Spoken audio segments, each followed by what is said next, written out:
নির্বাচনী হালচাল নিয়ে জানাতে ফেনী ও ঠাকুরগাঁও থেকে যুক্ত হচ্ছেন সহকর্মীরা। শুরুতেই ফেনী থেকে যোগ দিচ্ছেন সহকর্মী সমীর উদ্দিন। সমীর, আজ আজকে কেমন দেখছেন আপনি, এবং এখন তো প্রচার প্রচারণা চলছে, তো নির্বাচনের প্রচার প্রচারণার কেমন চিত্র দেখা যাচ্ছে ফেনীতে?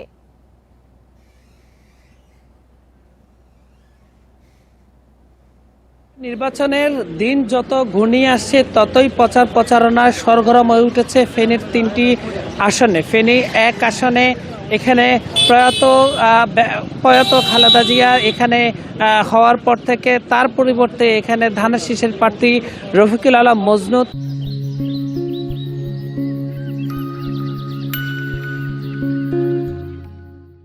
তিনি তার নির্বাচনী প্রচার প্রচারণায় ব্যস্ত সময় পার করছেন। তার প্রতিদ্বন্দ্বী প্রার্থী জামায়াতের কামাল হোসেন তিনিও তার প্রচারণায় ব্যস্ত রয়েছেন। আমরা দেখেছি এইখানে প্রায় 3 লাখেরও বেশি ভোটার রয়েছে। এই ভোটারদের কাছে ধারে ধারে ঘুরছেন বিএনপির মনোনীত প্রার্থী ধানের শীষের রফিকুল আলম মজনু। তিনি আসলে ভোটারদের কাছে তার যে নানান প্রতিশ্রুতি সেগুলোর কথা তিনি বলছেন, তিনি আশ্বাস দিচ্ছেন। আর এখানে কিন্তু পোস্টাল যে ভোটার সেটি হচ্ছে 11,000-এর মতো পোস্টাল ভোটার রয়েছে। এবার যেহেতু ফেনী একটি রেমিটেন্স উদ্যাসিত এলাকা, এখানে প্রায় 40,000 ভোটার রয়েছে। এর মধ্যে সবচেয়ে বেশি ভোটার রয়েছে ফেনী 3 আসন, যেখানে দাগনভূঞা এবং সোনাগাজী বিএনপি থেকে আব্দুল আওয়াল মিন্টু এবং দাঁড়িপাল্লার ফখরুদ্দিন মানিক তিনিও তার ভোটারদের কাছে যাচ্ছেন। এছাড়াও ইসলামী আন্দোলনের সাইফুদ্দিন শিপনও রয়েছেন। টোটাল মোদ্দা কত হচ্ছে, ফেনীতে প্রায় 13 লাখ ভোটার রয়েছে। এই 13 লাখ ভোটারদের যে সমন্বয় নির্বাচনটি আগামী 12 তারিখ, সেটিকে নিয়ে গত 2 দিন আগে তারেক রহমান ফেনীতে এসে ফেনীর যে 3টি আসনের যে নেতাকর্মী তাদের সাথে তিনি কথা বলেছেন। এবং তারেক রহমান আসার পর থেকেই ফেনীতে অনেক বেশি উজ্জীবিত বিএনপির নেতাকর্মীরা আমরা দেখেছি। আগামী কালকে জামাতের আমির ডাক্তার শফিকুর রহমান তিনিও আসবেন।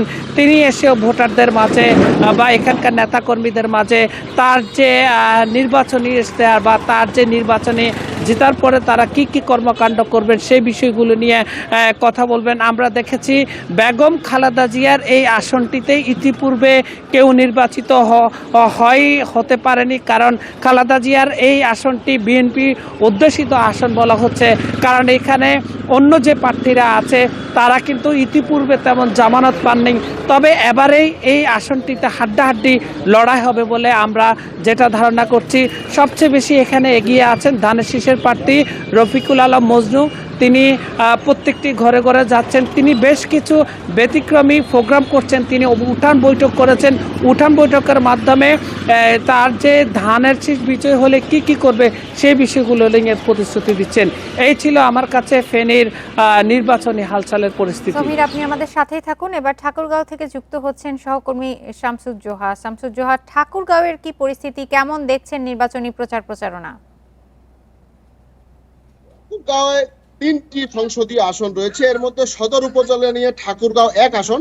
এই আসনটিতে 3 জন প্রার্থী প্রতিদ্বন্দ্বিতা করছেন। এখানে জামাত এবং বিএনপি প্রার্থীর মধ্যে কিন্তু সবচেয়ে বেশি প্রতিদ্বন্দ্বিতা আমরা লক্ষ্য করতে পারছি। এখানে বিএনপির প্রার্থী রয়েছেন বর্ষিয়ান রাজনীতিবিদ, বিএনপির মহাসচিব মির্জা ফখরুল ইসলাম আলমগীর, এবং জামাতের প্রার্থী রয়েছেন দাঁড়িপাল্লা প্রতীক নিয়ে, তিনি জামাতের শিবিরের সাবেক সভাপতি এবং ত্যাগী নেতা তরুণ রাজনীতিবিদ দেলোয়ার হোসেন। এই 2 জন প্রার্থীর মধ্যে কিন্তু সবচেয়ে বেশি আমরা লড়াই দেখতে পাচ্ছি। এখানে কিন্তু প্রার্থীরা দিন রাত ভোটারদের দাঁড়ে দাঁড়ে ঘুরছেন, প্রতিশ্রুতি দিচ্ছেন। এইভাবে কিন্তু দিন যতই যাচ্ছে ততই কিন্তু ঠাকুরগাঁওয়ের নির্বাচনী মাঠ কিন্তু মুখরিত হয়ে উঠছে। এখানে দীর্ঘদিন আওয়ামী লীগ ক্ষমতায় ছিল, প্রায় 7 বার এমপি ছিল আওয়ামী লীগের। এই কারণে কিন্তু আওয়ামী লীগের একটি নিজস্ব ভোট ব্যাংক রয়েছে। এখানে সনাতন ধর্মের প্রায় 1.5 লাখ ভোটার রয়েছে সদর আসনে। এই সনাতন ধর্মের অর্থাৎ আওয়ামী লীগের ভোট ব্যাংকে কিন্তু এখন যারা জয়ী হবেন তারা কিন্তু টানার চেষ্টা করছেন। এখানে আমরা দেখতে পাচ্ছি বা যেটি জানতে পারছি, এই সনাতন ধর্মের ভোটাররা যারা বেশি পাবেন ঠাকুরগাঁও 1 আসনে কিন্তু তিনি বিজয়ী হতে পারবেন। এখানে কিন্তু মির্জা ফখরুল ইসলাম এবং দেলোয়ার হোসেনের মধ্যে কিন্তু হাড্ডাহাড্ডি লড়াই চলছে। অপরদিকে ঠাকুরগাঁও 2 আসন, এই আসনটি ঠাকুর বালিয়াডাঙ্গি, হরিপুর এবং রানীশঙ্করের 2টি ইউনিয়ন নিয়ে গঠিত। এখানে মূল প্রার্থী রয়েছে 7 জন।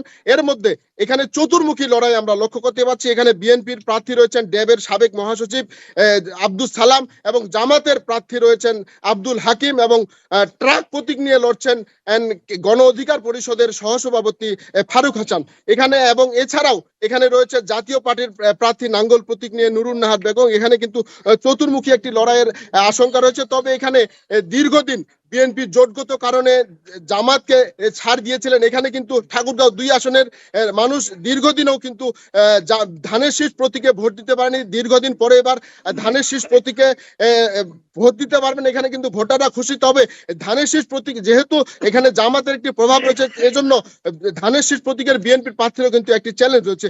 অপরদিকে ঠাকুরগাঁও 3 আসন, এই আসনটি রানীশঙ্কেল এবং পীরগঞ্জ উপজেলা নিয়ে গঠিত। এই আসনটিতে 10 জন প্রার্থী প্রতিদ্বন্দ্বিতা করছেন। এখানে জামায়াত, বিএনপি এবং জাতীয় পার্টির মধ্যে কিন্তু লড়াইয়ের আশঙ্কা দেখা দিয়েছে।